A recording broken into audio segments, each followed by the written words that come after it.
mushasha mwiza mutware wanje. Tujye ntutujye, burya umuntu arangije umwaka barambye. Umwaka gusa, burya n'umunsi uwumaze uba ukwiye gushimira Imana.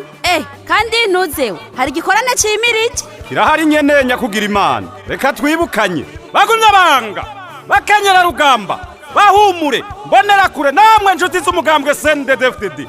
Umugambwe CNDD-FDD waratunganije igikorane cyo gushimira Imana kikazoba ku magenekerezo ya 21, 22 na 23 nzero uyu mwaka mu ntara ya Gitega ku kibuga c'indege co mu Magarama, kikazohora gitangura igihe c'isaha 7 z'umutaga gushika igihe c'isaha 10 zo ku mugoroba. Akabijya rero ico gikorane kikazotangurwa n'inkuka ya misa izobera kuri katedrale Kristi Ruwa yo kumushasha guhera igihe c'isaha 4 zo mu gatondo.